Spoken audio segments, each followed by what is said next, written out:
Welcome one and all to Umami Manga. I'm Petter and this is James. Hello. And today we're talking about Volume 2 of Oshi no Ko. Another solid volume in this series, in my opinion. It's hard to follow up with Volume 1. Yeah. Volume 1 was really strong and it really was a perfect prologue to the story. Mm-hmm. It was just perfect as an introduction to the story. But I think Volume 2 did a really good job at kind of getting everything started kind of more properly, kind of getting us into the story more thoroughly and kind of getting into the swing of things, you know? Yeah, yeah. So without further ado, let's start by talking about Aquamarine Hoshino. He tricked his own twin sister that she failed the audition. I mean, they say the word overprotective, but that's like an understatement. That's like obsessive, man. Like, Yeah. geez. It's like, I understand, like, I get where he's coming from. But Yeah, I mean, he but definitely has still, trauma. yeah, definitely very much so. Like, yeah, how hurt he is from losing Ai the way he did obviously influences his actions here. Mm-hmm. But it's still interesting to see how while he especially at the very beginning of this volume was incredibly overprotective, and it seemed like Mm-hmm. he didn't really want Ruby to approach idol work whatsoever. Pretty quickly he kind of gave in to the idea that okay, I guess it's fine if it's under a manager that I trust, kind of. Uh-huh. So he kind of came around to it, but I don't know. I don't think I fully understand his logic in because I didn't die because of bad management, Right, technically. right. Um, it wasn't something else entirely. So that risk, quote unquote, isn't eliminated for Ruby just because he trusts her manager. So I don't know. Do you have any thoughts on that? Uh, I didn't until just now. So, Okay, cool, cool. I mean, it's definitely rooted in trust. Yeah. That I think is fairly established. And I also agree with you that it does seem kind of wishy-washy and almost all of a sudden like he just changed his mind for really no good reason. But upon thinking about it, maybe there is something to be said about Ai's previous manager, Saito, or gosh, what was his first name? I can't. Ichigo. Ichigo. Oh, duh. Um, you know, did he do enough to protect her? Because as we find mm, out mm. later on, I had connections to talk with boys that the manager that Ichigo did know about. True. Now, is that just I being a mischievous little girl or little girl? I should say that 16-year-old. Partly, yeah, Mm-hmm. but maybe Aqua could be thinking that a manager should be able to watch out for the people that they're supposed to be managing, and be aware of things like that. Yeah. I mean, to be fair, Ichigo did like spend a lot of time with her, basically as a somewhat of a parental figure when she was obviously pregnant and whatnot. But that was more so for his own sake than maybe her. And I think that Miyako is basically their mother, or at least Yeah. at the very least, Ruby's mother, surrogate mother, however you want to say it. I think she's like she has that role to both of them. I think. Well, that's a question I have. I want to ask later on, Oh, okay. but at the very least, they have that bond. So yeah, I guess there could be something you said to be about trust, and that she would be doing it for Ruby's own good and not for the production or the studio's own good. Right. Uh, that's really all I could think of. Mm. Otherwise, it does seem rather wishy washy. Right. Yeah. No, but that's a fair point. I think maybe it's not the best kind of explanation in the world, but it's better than anything else that I had, and I think it works for now. For now. Hopefully this isn't like the end of this. Well, these thoughts, I guess. I hope the manga will deal more with this maybe and make it clearer for us, just what Aqua's exact motivations are and kind of how he justifies his actions here. Yeah, because otherwise, it doesn't make sense. But he is, even though he denies it, in my opinion, a good actor. I mean, we already talked about how he was able to fool his own twin sister. That's proof of good acting. He approached that idol from the other agency very seamlessly in like having assumed a quite different persona compared to what he usually is. Yeah. And near like closer to the end of the volume, he managed to bring out some rather good acting from a guy who had never showed any sign of acting skills before at all. Uh, and I think all of this points toward him actually being good at acting. He says he's average or bad, but no, I don't think that's true at all. I think he probably has bad self-confidence when it comes to acting. Yeah, I think that too. But really, when he does perform, he's excellent. And it may come down to maybe motivation or something like that. Because each time where he has these stellar performances or, you know, moments where he tricks people, he's doing it for a reason and not just True. to fill a role or to read a screen. Because when he did try to have those little roles and in what his mentor was giving him, he didn't do so well, or he didn't think he did so well. Right. That's fair. And even when he was first doing the reading for the role that Kana was able to get him, it wasn't particularly great. Precisely. It was wasn't definitely until, better than what the other guys were doing, but it wasn't notable. Yeah. Right. Exactly. It wasn't until later when he actually had, yeah, as you said, like a reason kind of to do well that he did really well.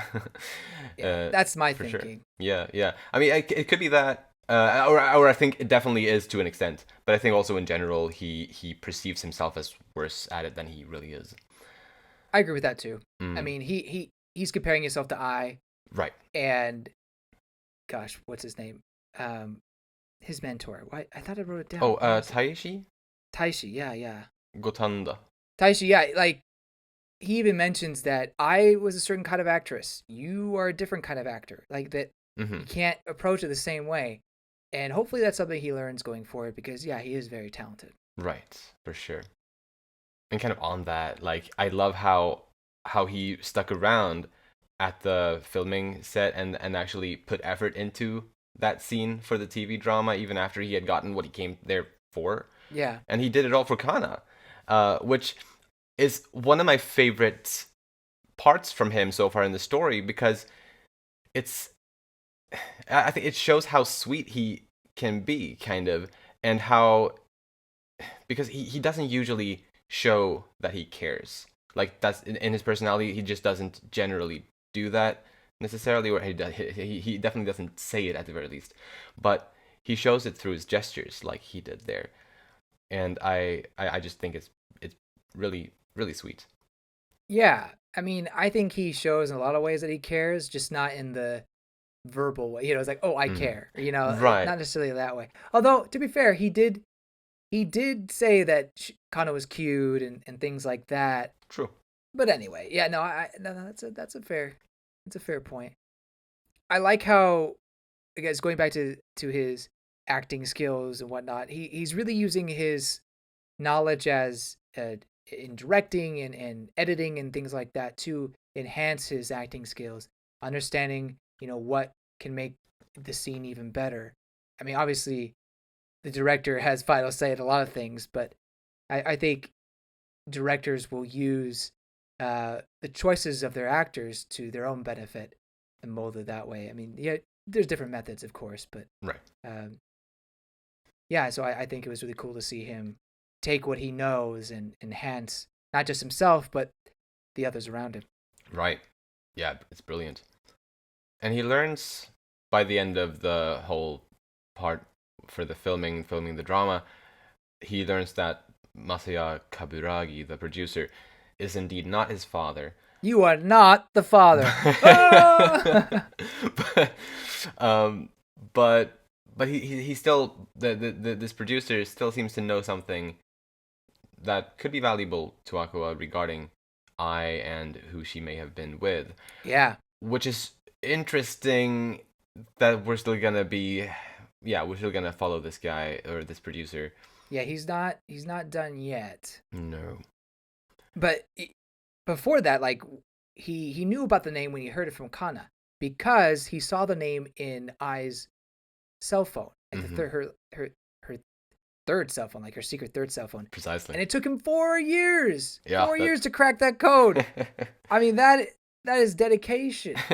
I guess when you have the mature mind of a doctor, you can have that mental fortitude to just keep going. Yeah, and I mean he had time, to be fair. He started young, Yeah. so he Right. had many years to spend on it. Yeah. So that's good. Still, that's crazy dedication, but it worked out. Yeah, But well, I mean, at least he has some sort of lead. precisely. There's more than just. I mean, because yeah, he has a couple other names in that contact list, Mm-hmm. though. Yeah, this guy could potentially lead him to something more concrete, kind of, if he agrees to to star in the reality dating show, which he does. Yeah. Yeah. All for revenge. Uh, Yeah. so that'll be fun. I have thoughts about that reality dating show, but I'll save those for predictions. Sounds good. Um, as Aqua himself pointed out to Miyako, everything that he said to Kana in order to convince her to join Ichigo production were truth. Like it was all truthful, but still, I I feel like it was a bit manipulative still. Yeah, Even though he was speaking the truth, I do think he was manipulating her. of course. I mean, I think he even said it himself. Right.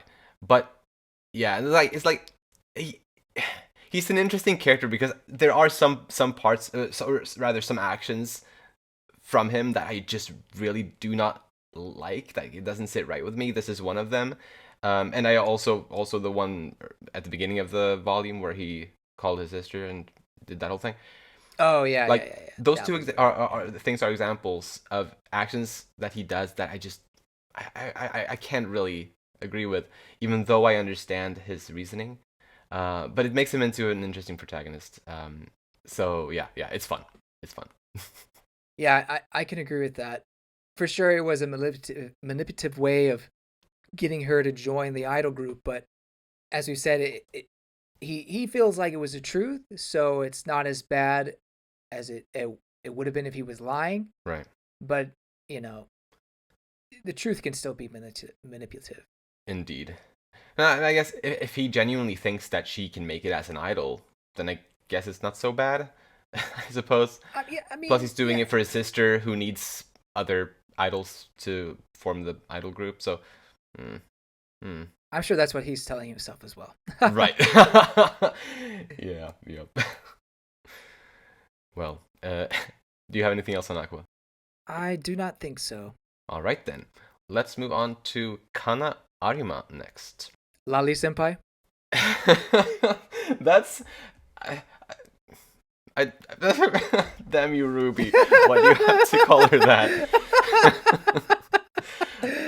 Well, well, Kana, obviously, she's quite taken by Aqua since they were kids, and in all these years, when she supposedly didn't see him at all, she has still kept this fascination about him.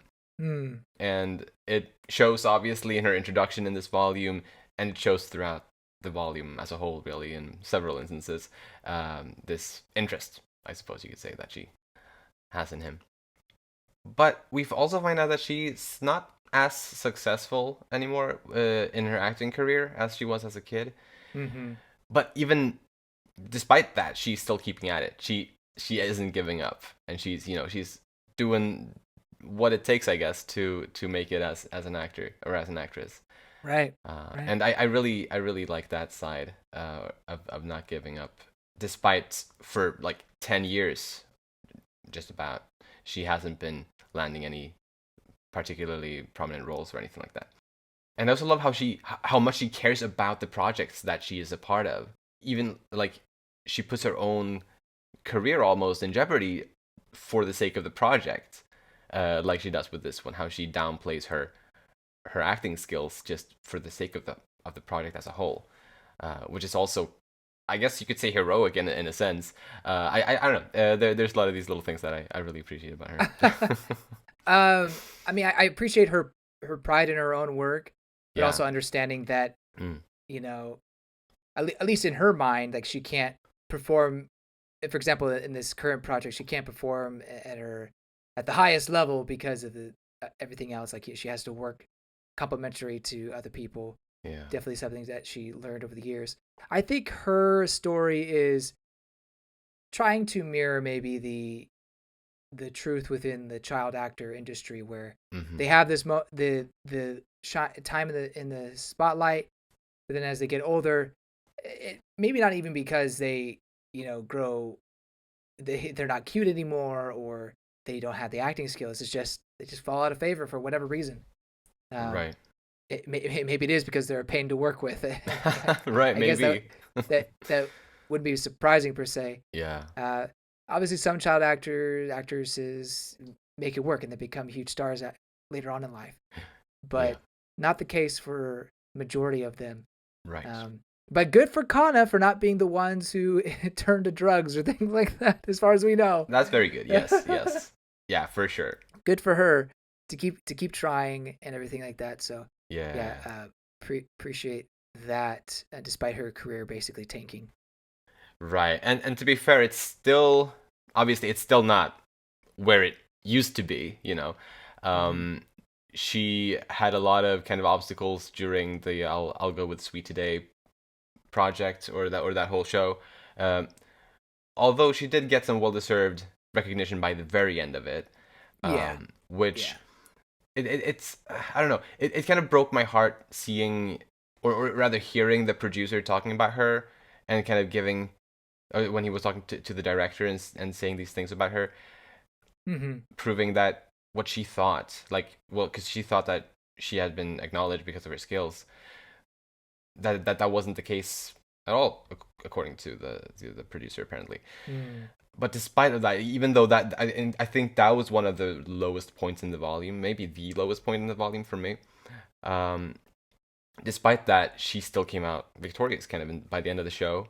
The producer may not have acknowledged her skills, but a lot of other people did, including the mangaka, which I think meant so much to Kana when she came up to her and complimented her. Like that was such a wholesome moment. I love that. Yeah, that was awesome. Yeah. Not to take away from Kana, but are we talking about the I'll Go with Sweet Today? Are we talking about that here or are we talking about that later? Like I don't have a section for the show itself. I mean, I just wanted, because it's a reference, right? Oh, is it? It's from Kaguya. Oh, wait. That's the manga that Chika spoils. Oh my god. Yeah. Nice catch. Yeah. That had totally slipped my mind. I can't believe you didn't catch it. That's really nice. Wow. What? I'm glad you brought that up. Thank you. Yeah. So no, I thought that was pretty funny. Yeah. I was wondering if maybe the artist herself would have been a character from Kage, but I didn't recognize her, so me neither. Didn't think so. I guess since we're talking about that real quick, there's a part where they show the scene they're adapting, the final scene they're adapting. The art from the I'll Go with Sweet Today is Akasaka style. Like you look at the guy, it's particularly the guy, and it's how Akasaka draws dudes, like to the T. That's true. I wonder if he actually did, or if it was just Yukiyari who copied it. Kind of, Still, yeah. That is actually that's really funny. I'm looking at the page now because it's especially I guess apparent since you have, I guess, what's going on in the scene above that panel. Because you can see the comparison. Yeah, that's funny. That's totally his style. Yeah. Nice. I thought that was very interesting. Kind of connection there. Absolutely. But yeah, I guess it's not so much about Kana. Sorry, but she is doing this story, and that's where we first heard about it. So that's where I wrote it down. She's playing the heroine in the adaptation. So that's very good. I'm really glad you brought that up because that definitely slipped my mind. But yeah, about her acting and kind of obviously as you also or as we've been talking about, she does downplay her acting skills in order to kind of balance out and to not outshine the other actors completely, and she does that for the sake of the project as a whole. But I also know that even for good actors, it can be hard to totally bring your A game when you're surrounded by only bad actors. Like it's easy. Obviously, like it's easier to perform really well as an actor when you're surrounded by other good actors. That's true. They get that energy. While I'm sure she does purposefully downplay it to a degree, it wouldn't surprise me if it was also partially that her performance is a little lackluster due to being surrounded by other bad actors that kind of drag her down, also unintentionally, in addition to her intentional downplay. Yeah. But when Kana talks, I believe mostly in her conversations with Aqua, she talks about. I mean, she comes off as being very full of herself, and like part of it is about her looks and how well, and when they're talking about the producer, how he values good looks in people and everything, and she seems to be well aware of the fact that she is good looking when she's talking.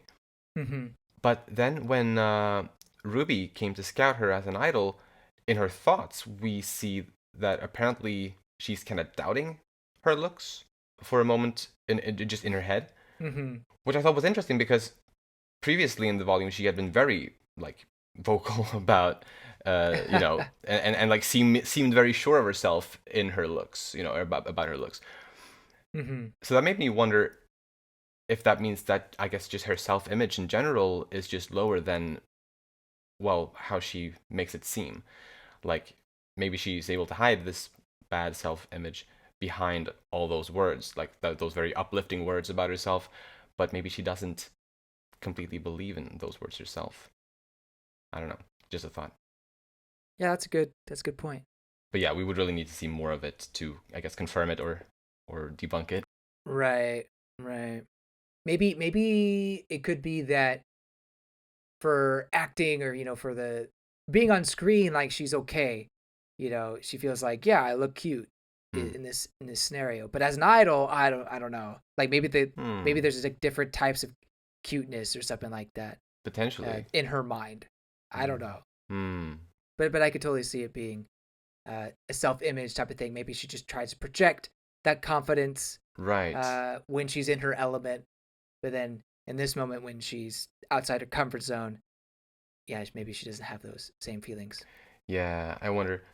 But I guess an argument against it would be the fact that she's actually kept doing her acting all these years, despite all of the obstacles and all the hard times. She's still been doing it. I think that kind of says the opposite about her self image, that she probably has a pretty strong and good self image. Hmm. So, yeah, I guess it's hard to say. It could be, as you Mm-hmm. say, like different types of cute in different professions. Potentially, definitely could be. Anyway. By the very end of the volume, kind of does join Ichigo production to become an idol along with Ruby. And I don't know. To me, I just hope this doesn't mean that she's completely quitting her acting, because that's clearly a huge passion for her. Like it's something she loves doing. Yeah. So yeah. I'm interested to see how that's gonna progress. Yeah, idol culture is definitely one that is still foreign to me. But based on the previous volume, I was able to get some acting roles, but True. was that only because she was gaining somewhat in a popularity a bit? I'm not sure, how this would be, how beneficial this would be for her acting career, but she does try to convince herself that she's still an actress, just one who's being an idol. Yeah, right. And I really hope she can hold on to that. Yeah. She's so charming and lovable. And I love how self-aware she is. Like she continually mentions, "Oh, that's how I used to be," or "That's kind of how I am." "Oh, I feel like a hypocrite." Right. I like Yeah. I like those self-aware jokes. It was really nice, and that kind of makes her very charming. Very. It's funny also. Well, and funny, yeah. I mean, I think that's why it's charming. It's because it's funny. Yeah. Um, and she's happy to know she's not the only one who's kind of struggling in a way. Um, I think that kind of maybe gives her some peace of mind, especially for someone who had so much fame or praise going for her, and then all of a sudden it's gone, and now she's struggling. Like that's got to hurt a lot. And to see other people succeed, Mm, in various ways, I mean, it's hard not to compare yourself. for sure. but to find someone who maybe is going through the same thing or is in a similar situation, I mean that can be a good thing. Absolutely. Not to say like, oh great, someone's just terrible as I am. No, just having someone in the same boat can be comforting. Definitely. And then the girl has fallen hard for Aqua. Like, I mean, it's obvious, Yeah. like it's almost a bit too much kind of to right. be I agree. I don't know, healthy. Like I mean, literally they say, okay, we got to film the next scene where she falls in love with the main character or the hero or whatever, and it's just an obvious scene of her looking at Aqua. It's like, oh my gosh, there's no subtlety there. And then she has another moment where she's thinking about him and she's all flustered. Exactly, when she thinks that he's going to confess to her. Oh, well, not just that, but I guess that's an extension of it. But when she was reading the comments and then someone was commenting on how handsome Aqua is, right. She was quite flustered there as well. But yeah, yes, that whole part. Yes. Yeah, so I mean, it's kind of hard for me not to want that to happen in a way. Oh yeah. Because I like feelings being reciprocated, but I obviously Aqua, that's gonna be the last thing on his mind. He may acknowledge someone's cute, but love, not so much. Yeah. She also casually asked about the girlfriend. That was another one. Oh, yeah, that was not so subtle. Not so subtle. I am definitely shipping her and Aqua. I want to ship it too. I really do. This is an interesting scenario where you have one character who definitely has feelings for another, but then one character who, it's not so much that they're oblivious per se. Are they able to fall in love? Yeah. Right. I don't think he is able to yet. Right. But I think there's a really good chance that he can in due time. Yeah. Because he clearly cares for her, like on some level. Otherwise, for example, he wouldn't have done what he did during the shooting of the drama. Like in that scene, he did that for her. Like that was straight up for her. So I think that it's a good start. It's obviously we have a long way to go, but it's a good start. I guess part of me is worried that I don't want this to be that kind of story, but they'll introduce other girls, and they'll be potential love interests and things like that. It's like, what? I don't know. I mean, I've done this song and dance before. Is all I'm saying. Yeah. But I right now I'm definitely, and hopefully for the entire story I'm on Team Kana. Sweet. So, and definitely for the Aqua Kana ship or Kana Aqua, however it's. Sweet. Well, then we are sailing it together for now. And anyway, I suppose anything can happen. We're only 2 volumes in. Right, but she's definitely the best character so far, in my opinion. Ooh, out of all of the characters. Yeah. Nice. I think so too. Ruby has hardly had anything besides her strange otaku moments. It's strange. And then, I mean, Aqua is if you really like those edgy characters, I think Aqua is the person for you. Yeah. But he's still a fun MC to follow, so I'm good with him. Right. But Kana's really the one who's shining, at least in this volume. This volume for sure. Look, I was great. But I's gone. Yeah. So. Yeah. I think Kana's the best character who's still alive. That's definitely fair. So the last thing I was trying to say was that the line where she says, "Welcome to the entertainment industry," seems so dark and bleak. Yeah. Doesn't it? Yeah, the panel is so dark.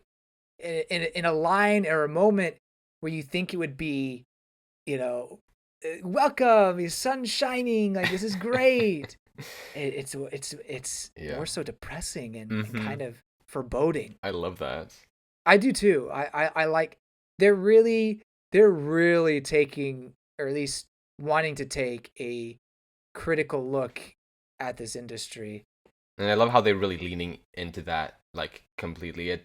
it's not something they're shying away from in a way, and like, because to be fair, like, the entertainment industry is a very broad industry. Like, Yeah. the manga industry is entertainment, like, Right. it's all, and so for Akasaka and Yokuyari to criticize in a way their own industry, even though it's not directly like their specific part of it, but still Right. the entertainment industry. Mm-hmm. It's funny. It's a little bit ballsy, I guess.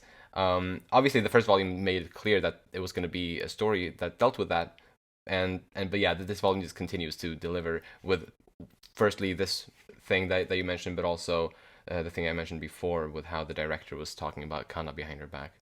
Yeah. Or sorry, not the director, the producer. Ah, yeah. But yeah, it's awesome. Then next up, let's talk about Ruby Hoshino.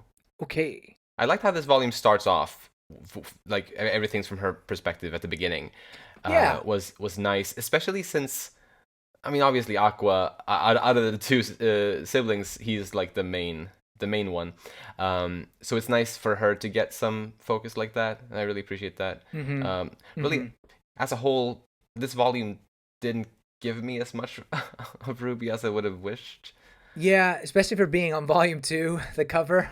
Right. Not that never matters really, No. but still, it's like, like, Yeah. come on, like, let's get a little bit more for her. But I'm sure her story will be one that is overarching, growing throughout the whole thing. And Yeah, and I can also imagine she will get like maybe some arcs where she will have a little bit extra focus here and there, potentially, hopefully.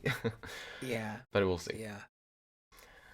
To be fair, she had a great chapter in the first volume with learning how to dance. That was one of the best chapters of that volume. Like, that was one of it. Really was such a good chapter. And so she's had some stuff, but yeah, this volume didn't quite deliver on what I would have liked to see from her. But that's fine. I mean, we're still setting things up. She's still getting her idol group together. Interesting. We see that she's pursuing her dream, becoming an idol like her mom, and she's applying to group. We've already established that she was rejected because of her brother. But something that her classmates, one of her classmates said was, "You got the whole package, well, except for the singing part or whatever." It's like, wait, what? I don't know if it was that just a joke, which I'm totally fine with. It was just a joke, but can she not sing very well? Well, to be fair, we've only it was just that one character who said it so far. Right. So right. It's hard to maybe have a really good idea of where she's at. It could totally be a joke, and I'm cool with that. Mm-hmm. But it would also be interesting if that was something she had to overcome. It's like, yeah, your singing's not great as they're practicing or whatever. Right.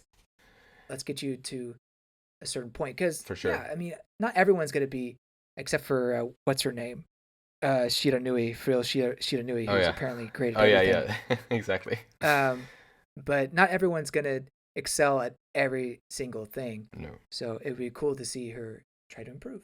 Definitely, and I'm right now I'm kind of choosing to think that that is something that she might not be super great at, because I believe that's something that's not unheard of in the idol, I guess, line of work, where you may not necessarily get the job because of your singing abilities.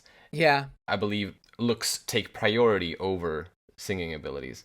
And if you're good at singing, that's a bonus, kind of, or or it's something you'll have to work on. But like, appearance is, like, I believe, usually the first thing like that determines if you can become an idol or not in that whole industry.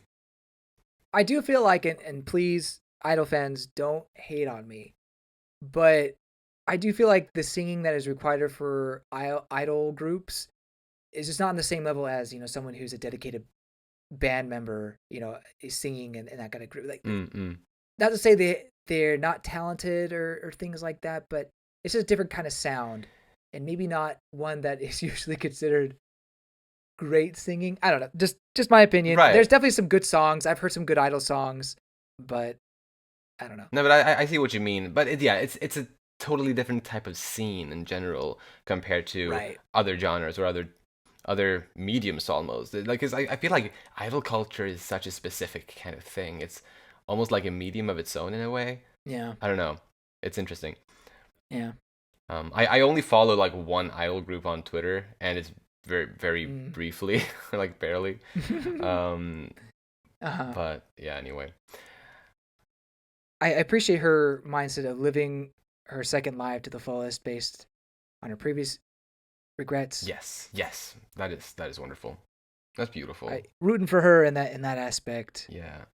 You know, and I think so far she's really thriving, or kind of her character is thriving on her previous life in a way. Like it's like Yeah, all of the best parts of her character so far in the story, I think, are really closely tied to that previous life of hers, which was obviously incredibly tragic.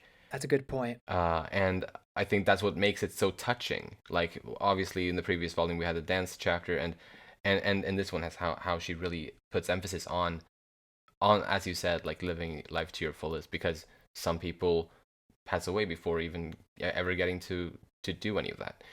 Yeah, So yeah, it's beautiful. The messages are beautiful coming from that. yeah. And then I guess I'm just really interested to see her relationship with Kana. I mean, they're friends at this point, but I think they have such a great love hate, and I'm sure that'll blossom into greater appreciation for each other. Yeah, But it's gonna be fun to see their dynamic going forward. definitely agree. Yeah, they're off to a fun start. Like yeah, it's very Yeah, exciting. yeah. I loved when they first saw each other, kind of the back and forth they were going, and then when Ruby talks about the show and how it sucks, and Hmm. Aqua tells the Kana just her reaction. It's like, oh my gosh, shut up! Like it was so good. Yeah. There's, I guess, one thing that I'm a little bit confused about, and I guess this is tied to both Ruby and Aqua, but I'll mention it here, is that obviously they're supposed to keep it a secret that they're the children of Ai Hoshino, and they are Mm. keeping that secret. But then why do they have Ai Hoshino's last name and not, I don't know, Miyako's last name or something? I mean, Hoshino is not necessarily an uncommon name, Okay, that's fair. but that is a good point. If you, especially if you look like I, Right. maybe keeping her last name would be too much of a giveaway. Yeah. And then you're part of the Ichigo production. Precisely. Yeah, there's like I feel like it's too risky, but I yeah, guess it's working I out so agree with far. you. Yeah, maybe people in the entertainment industry are dumb. No, that's not the message. Yeah, that's interesting. Very Hmm. interesting. Maybe we're not supposed to think about it too much. Well, you know me. Yeah, I'll join you in thinking about it too much. Awesome. But I guess if any listener has a good explanation to this that they've thought of or something, then please let us know in the YouTube comments or on our Discord server or wherever you feel like. But next, let's talk about Frill Shiranui. The hotshot actress of the school. You know, usually you have these characters and they're aloof and they kind of look down on other people. But despite being just maybe a tad bit cold, aloof, you know, just being a very cool kind of person, she seemed very nice, like very complimentary. It's like, hey, I recognize you. You did a great job. Oh, hey, you're that model who was on the magazine. Yeah, I remember that. I don't know, like she seemed very aware of other people. Maybe that's just me reading too much into the first interaction, but Right. I don't know. Yeah, it's hard to be. Yeah, true. It's hard to say necessarily from just this initial interaction here, but I don't know. I don't know if I like the way she talked to Ruby didn't seem completely nice. Maybe I don't know, because like she seemed to have a lot of nice things to say about the two people that she recognized from fame in a Okay, way, that's fair. but to Ruby, she just gave like a sure. I guess she acted polite in front of her, but not necessarily warm. That's fair. I guess when I was doing my notes, I thought, oh, maybe she was just trying to be considerate, you know, in some way. But she's also this kind of aloof person, so Right. that's my word of the day for this character, aloof. Yeah.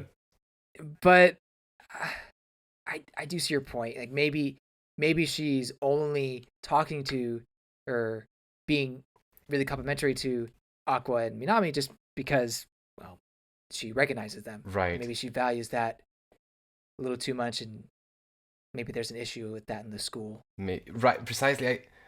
I have a feeling it might be like that with the maybe several students there. And Yeah. at least it's the vibe I got from her. Obviously, again, it's only one interaction, so it's hard to say. But yeah, just the way I feel right now about her. Gotcha.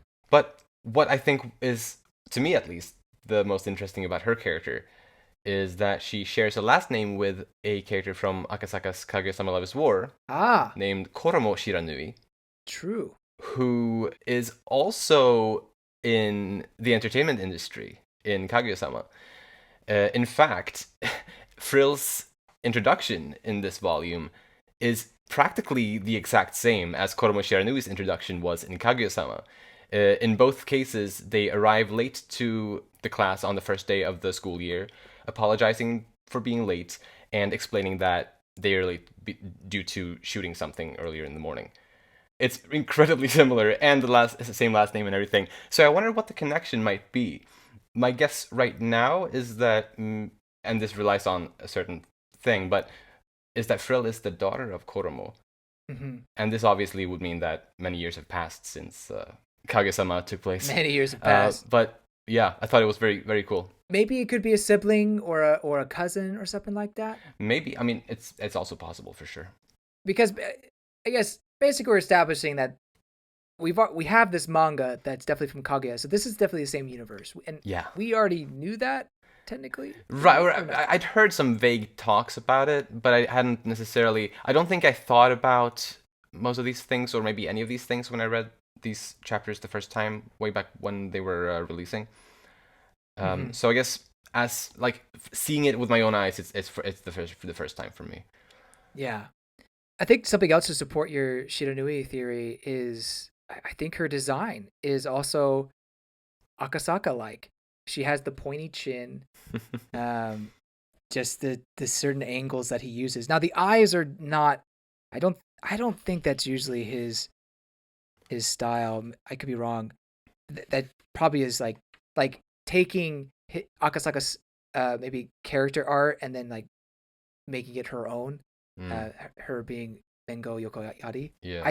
I feel, but anyway, obviously it's not as drastic as the manga page that we Yeah. saw in here, but still, that there could be some connection there. But yeah, that's a great theory. I didn't even pick up. I mean, I knew the name, but I didn't even Mm. put it together that it could be the same person or not the same person, the a relationship in some way. Yeah, because I feel like especially like yeah, with very very similar introduction scene, there's got to be a connection somehow. Yeah. And it was funny. I actually managed to pull out the exact right Kaguya-sama volume from the bookshelf to confirm this for myself.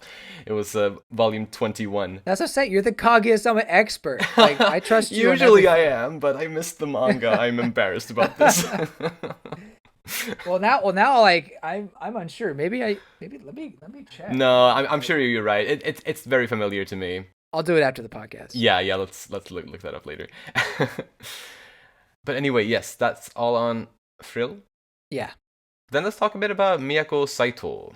She has taken over as president of Ichigo Production since her husband supposedly just ghosted everyone after I passed away. That's so suspicious.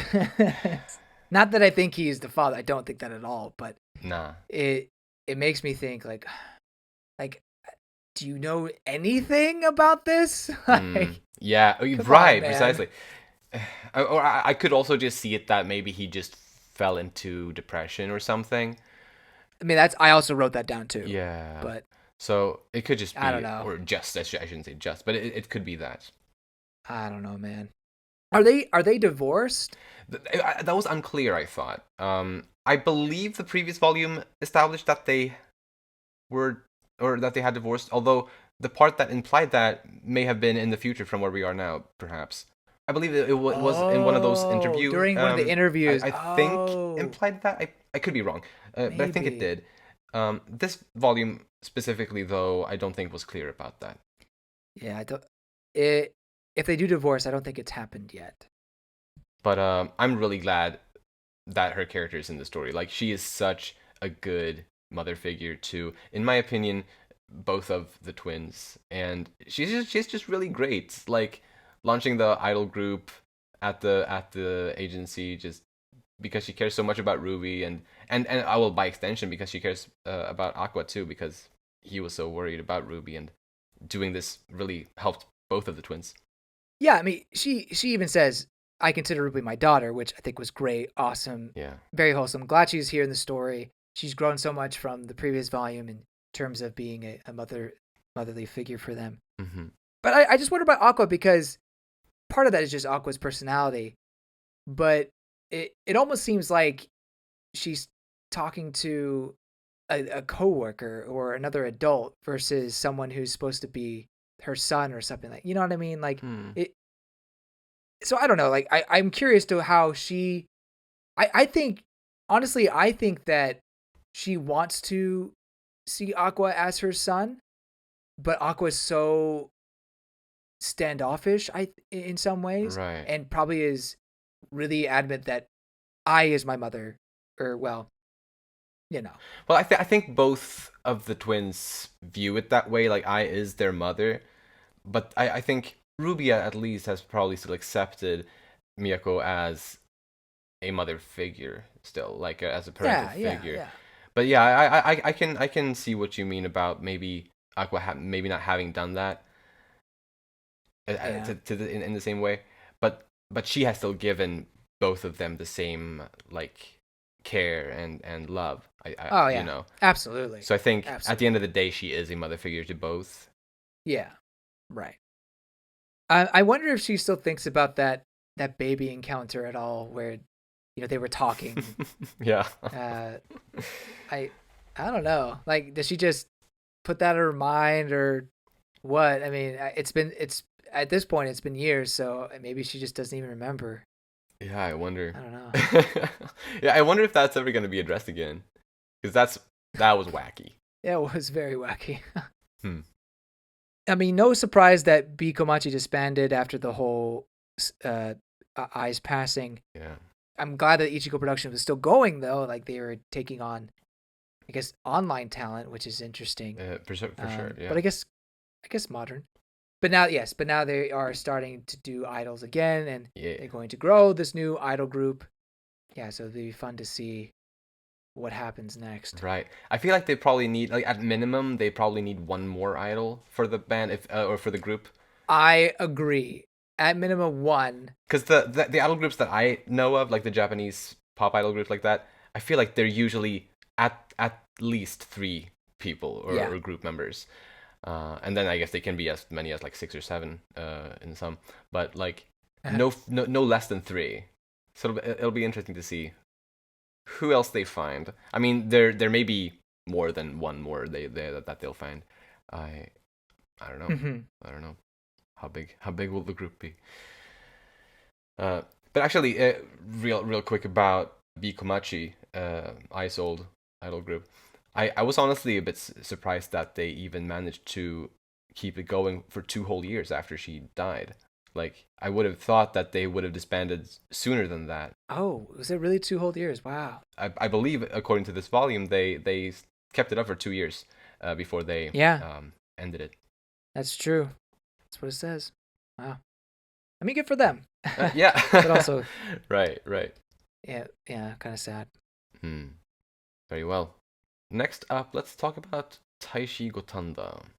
I really like his mindset about never giving up on your dreams. It's I think he's a good mentor in that way, and like he really had some words of wisdom. Taishi, is Aqua staying for dinner? Yeah, that's he's wise in certain ways, but also like, yeah, he's in his mid-40s and living with his mother the way he does. Like, there can of course be circumstances where that's perfectly fine and cool, but I feel like in this case here, it's not perfectly fine and cool, you know. Yeah. No, I agree with you though. I like his advice for him, and he's really been the parental figure for, well, not to say that Miyako hasn't been the motherly figure, but I think Aqua has relied heavily on Taishi this whole time. And yeah, he's been a great mentor. Yeah. But he really should I assume he has the money. He should probably move out. Yeah. I think it's a comfortability thing, for him. Like his mother cooks him food. Like he doesn't have to like spend time on He's cooking got a or big house. put effort into I cook. guess. She probably tidies his room for him as well. Yeah. But probably the thing that got me thinking the most about, well, or out of the things that he said, was when he said that it's written all over Aqua's face that he wants to act. Mm. Obviously, according to Aqua, he doesn't have interest in it. It's just a means to an end. So I wonder if either it's simply that Taishi mistakes Aqua's talent for passion, or, and I think this one is more interesting and something that I hope for it to be, maybe Taishi is actually able to see Aqua's true underlying feelings about acting. Something that Aqua himself may not be able to see right now, but that, subconsciously he does have an interest and passion for acting, but just, yeah, he, so far, right now, he can't see it himself. I think it's the second thing you mentioned for sure, because it goes back to the point where he's comparing himself to I, and he's looking at his failures and thinking he can't do it.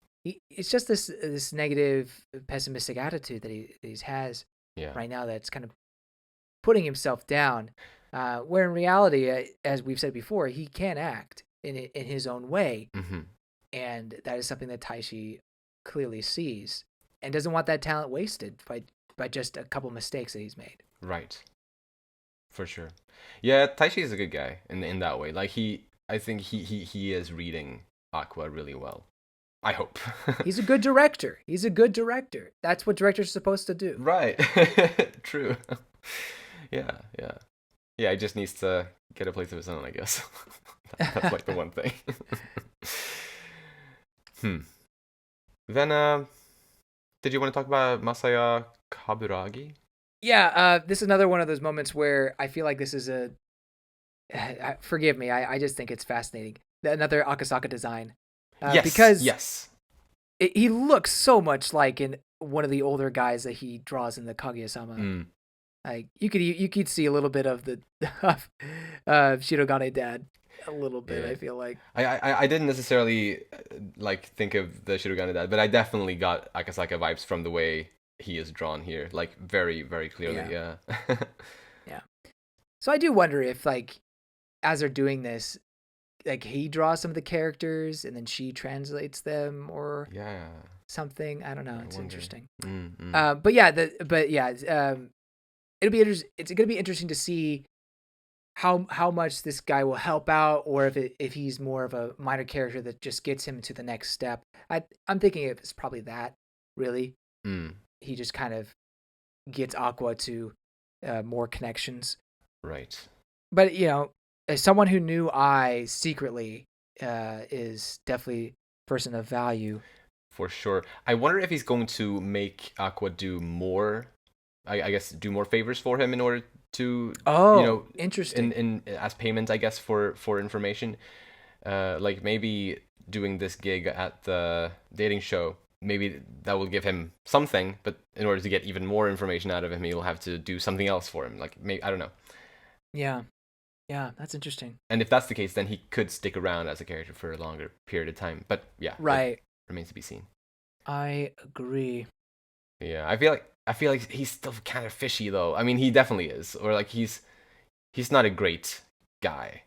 Yeah, trying to, I don't know, get behind the manager's back and doing kind of shady stuff like that. I don't know. Why would you go search that out? Yeah. I mean, it's her choice and whatnot. She's also a fictional character, but still, like, why would you? Yeah. Why would you do that? And she was also young when she made most of these connections, most likely. So it's hard to maybe, know what's the best moves and stuff like that. True. Hope she wasn't coaxed into it. Yeah, no, for sure.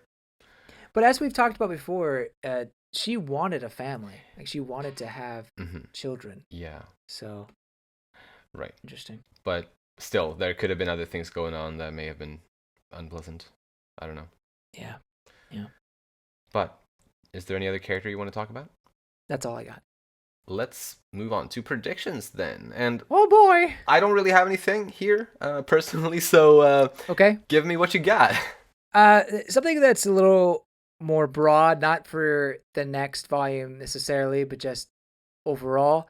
We have this art for Oshinoko, like you turn the cover page and the very first page is a color one of Aqua and Ruby kind of in idol costumes. Yeah. I don't know if that's just, fancy art that they want to do and it's just a cute picture, but does that mean that Aqua himself is going to become an idol in some way? I don't know. That could be an interesting turn of events. I don't know how that would help him. Maybe someone within the idol industry becomes one of his targets or something. Not quite sure. So that was something that was getting my mind racing. But unfortunately, aside from them like looking for idol group members, there's really nothing that hints at Aqua becoming an idol. Right, yeah, nothing really right now in the story, yeah. Yeah. But we have the dating show. Indeed. And that's this next arc. I wouldn't be surprised if he did find an idol there. That would be an interesting way. An idol to join their group. If I had to choose which one it'd be, I'd probably go with the girl that's on I guess his left. The one with the necktie. I assume that's a female. Oh yeah. Okay. All right. That's my pick if there's going to be an idol from this group. Gotcha. And to clarify, I mean, if I'm way off, then it's quite obvious, but I have not seen the anime whatsoever, so I have no idea what is happening. Yes, that is very fun. That makes these speculations very funny. I haven't even seen clips. Very nice. I approve of this. I mean, it was hard to escape the baking soda meme that was going around. Yeah, that's been everywhere. But that's more anime exclusive. Like what they did with that line is more anime exclusive, so I felt okay with that. That is totally fine, yeah. But anyway, so yeah, that's kind of my guess. But if it's not her, I feel like maybe someone would have some sort of role in the story, maybe potentially. That's my thought there. But I also, but along with that, this reminds me of that dating show, Terrace House, that was very. It may still be going on. It may have came back after a hiatus, or maybe it's still on hiatus. But it ran for like 10 or so years before the pandemic hit. Basically, just a bunch of Japanese young adults put in the same house, and they just had very normal, quiet lives with some drama filled in. It was scripted, but what the show prided itself in is seeming unscripted, like seeming very natural. I see. And not melodramatic, but they definitely still had scripted stuff. Right. The controversial thing about that is, though, before the show went, or around when the show went on a hiatus, there was a cast member named Hana Kimura who died from suicide. Because of the cyberbullying she was receiving, like hundreds and hundreds of threats and complaints every day from people who were watching the show. She was also this pro wrestler. So the thing about the show is that they gain people who are doing all sorts of different professions. I see. And in this case, she was already technically in the limelight in some way, but this just ramped all of the stuff, and one thing led to another, and obviously she had depression and took her own life. Damn. And so that obviously was very controversial. Very controversial. Right. Yeah, I think the thing about these types of reality shows is like, while they're not complete reality, since as you say, they are always scripted, more or less, you're still putting your personality out there on some level. It might not be your real personality necessarily, but still on some level you are putting yourself out there, maybe in a more vulnerable way than you do when you, for example, when you do wrestling.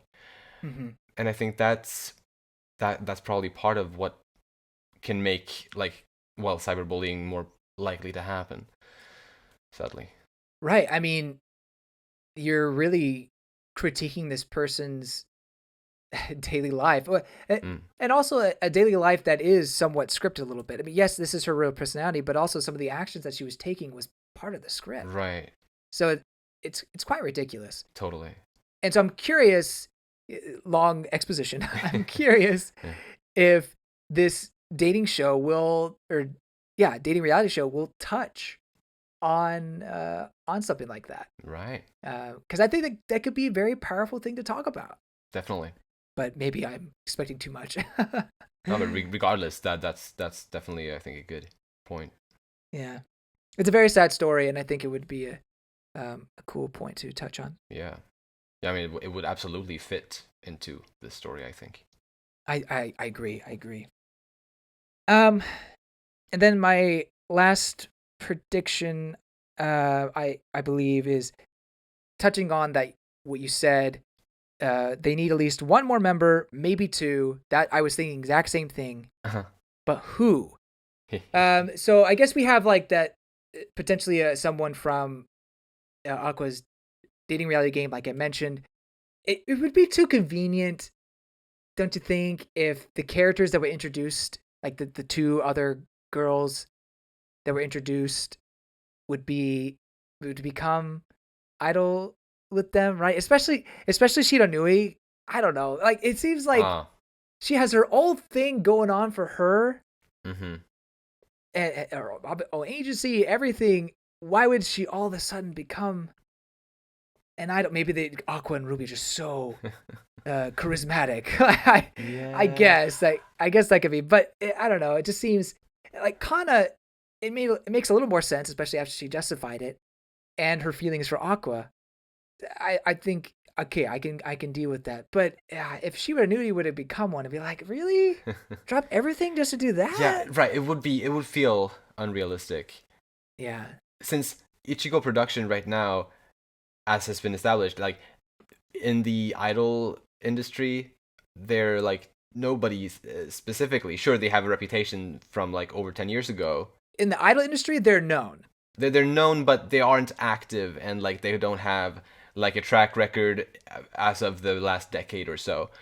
But in the entertainment industry, they aren't. Like they're not a big name. They within the idol maybe, but the entertainment industry no. Yeah, or at least within the idol industry for those who know the history of the idol industry. But like true. For a long time, they haven't had anything going. You're right.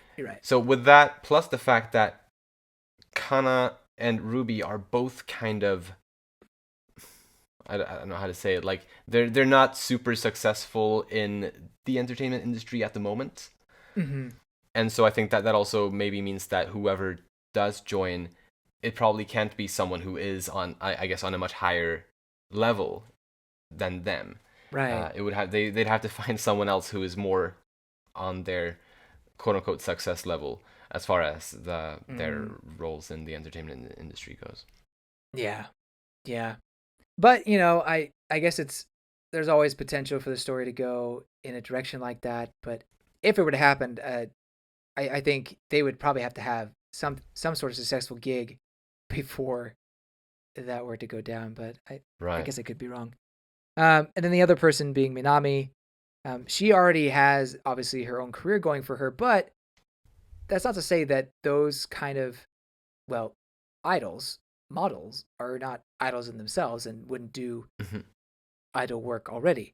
The problem with her is that she already has an agent, precisely, her own agency. So it's like, you can't really, unless you want to get sued, you can't really break that contract. Maybe there could be a way out of it, and maybe there's some dark backstory that gets her out of it. Yeah. But I think she's very sweet, so I wouldn't mind her being in the group. But again, it'd be too convenient if they both were to join. And I wonder about the girls that will be part of the reality dating show. Doesn't it make sense for them to also already be signed up with a different company? Oh, good point. I didn't even think about that. So maybe that's an issue there as well. I don't know. There could be freelancers, but there could be. There absolutely could be. And if they are, then yay. But yeah, you make a good point. Maybe you have rained on my parade, but still, I no, but I think I like the theory anyway, though. Yeah. And as you said, there could be freelancers there. Yeah, I guess.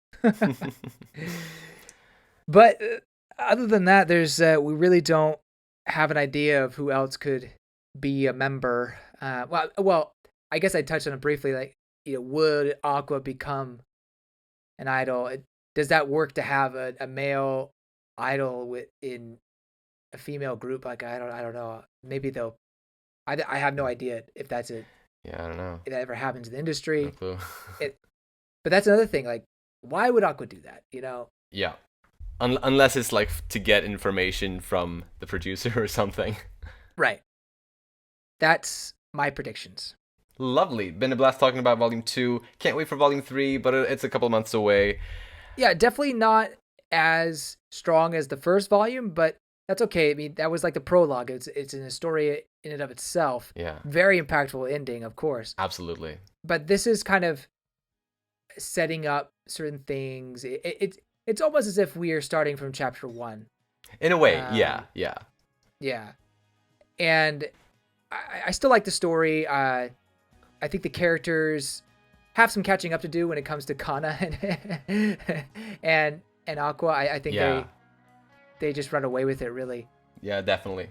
Ruby's been good, but she needs more. But it'll get there. But yeah, no, I'm good. It's a good 2 volumes so far.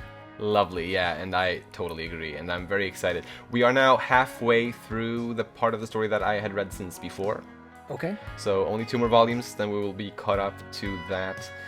And I'm definitely excited to become as unspoiled as you are. Nice. But, with all that said, if you enjoy our content, you can follow us on Twitter at Umami Manga, and it would be lovely if you'd like to support us by rating our show on the podcast platforms and subscribing to our channel, Umami Manga, on YouTube. Thank you so much for listening, and we'll see you next time when we'll talk about Volume 3. Bye-bye! See you later!